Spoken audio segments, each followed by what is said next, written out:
Hello, my narcissistic abuse family. My whole family is home thanks to the quarantine, the whole coronavirus catastrophe that's happening right now. So I'm just praying that I get through this uninterrupted. Let's do it. Um, the topic I'm talking about, and I'm totally just ad-libbing this, because as you know, I like to make videos based off of what I'm going through. Hashtag public therapy for me here. Something that really occurred to me today, given the current global climate, we're all under a lot of stress, and I've never considered myself to be an anxious person. Wouldn't you know, it came out of nowhere, and I went from zero to off the charts in moments. So basically, what dawned on me, and I'm totally hypocritical saying any of this because I should take my own advice because I do not, but that's another reason why I'm making this video, hashtag public therapy again, because I need to listen to myself. And I just can't stress the importance of this enough. I'm talking about self-care and putting ourselves first. So, if you've been in a narcissistic relationship at some point or another, you've been cut down, you've been gaslit, you've been turned on yourself to question who you are, your integrity, your self-worth, all of it. And if you were raised by a narcissist, it's exponentially worse. So, both for me. I was raised in a toxic, dysfunctional, terrible home with a narcissistic mother, enabling father. I was the black sheep. If you are the black sheep, this is absolutely applicable to you, so listen up. We have been strategically conditioned to cut ourselves down. Systematic degradation has been happening to us since day one, and I've been feeling it more than ever. It is an associated symptom of CPTSD, complex post-traumatic stress disorder, when you are exposed to a narcissistic relationship where you are the victim, you're the object of the narcissist's aggression. Being the only daughter in the house, I was public enemy number one for my narcissistic mother. So she took everything out on me with a vengeance. As I was saying, so we are this is what infuriates me so much, is that a child raised by a narcissist, raised in a narcissistic home, is abandoned, is robbed of basic human requirements for establishing your life, the foundation of your life. So instead of having a solid foundation upon which we can construct healthy relationships with ourselves and with others, the whole foundation is like corroded. It is a disaster because nobody gave us solid building blocks for healthy self-perceptions, healthy self personas, egos, whatever you want to say. We have been made to believe that we are shit. And that was absolutely intentional by our narc parents. And if you were in a narcissistic romantic relationship as well, as was I, this person was cutting you down as well from day one, all the while.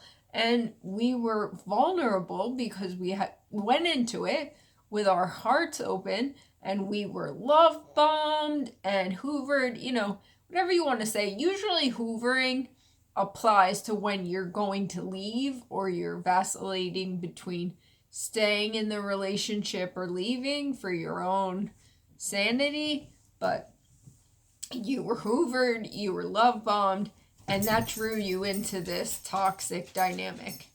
And then the narcissist pulled the bait and switch on you, where they just started making you feel like crap. They started gaslighting you.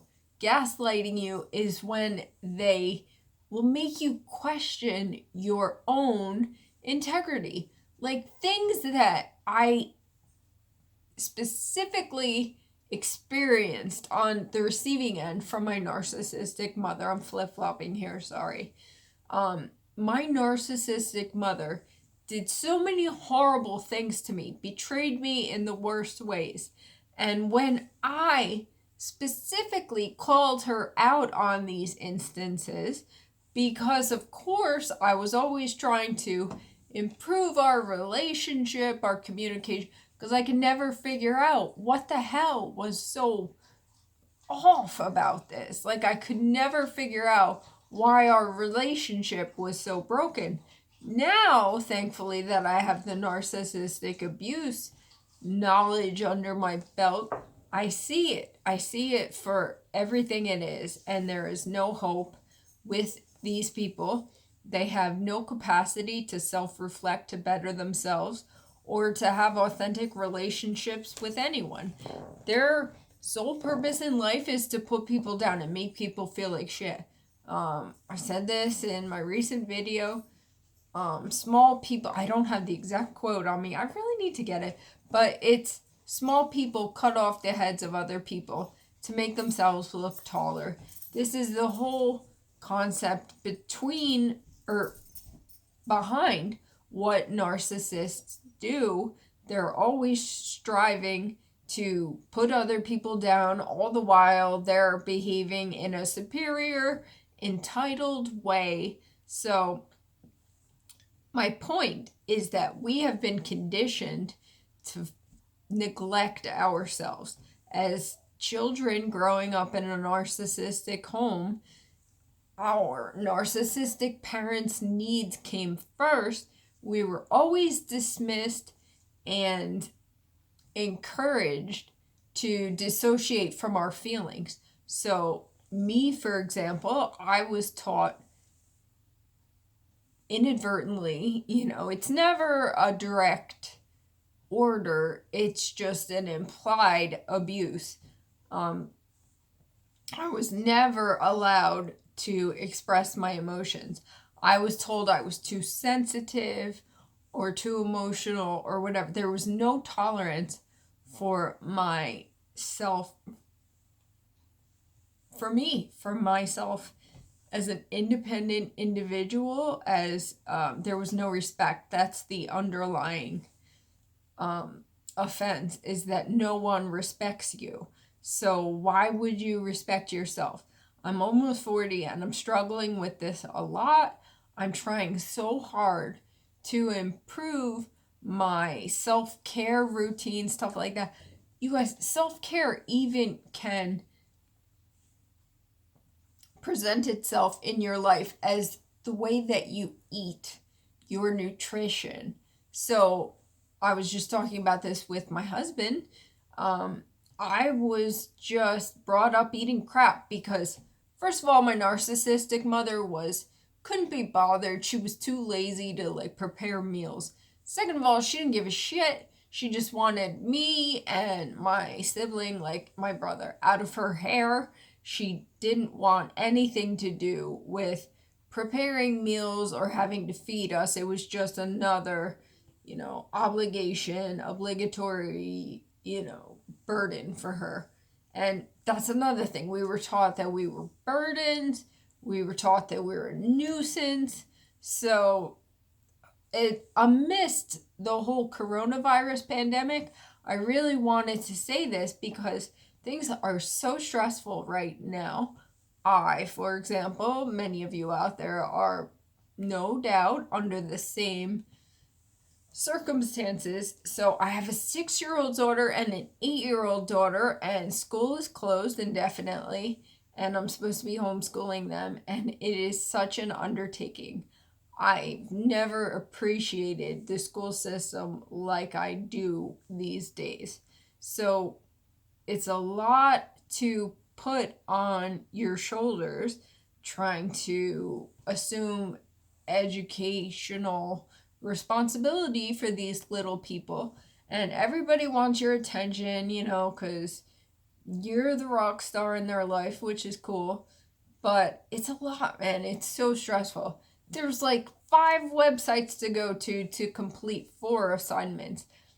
I just found myself like ready to break today. I never cry, but I was like, oh my gosh, I just have to walk away. Like, I don't walk, but I had to wheel away in my wheelchair. I was like, I have to get away from this right now. It's too much. And I meditated, and I was super proud of myself for doing that. So self-care is so important. Don't put yourself last. Don't keep putting yourself last. I know I'm in the same boat. I'm trying so hard to make an effort to put myself and my needs as a priority. Just any priority at this point. You should be your number one priority, but everyone always comes before us.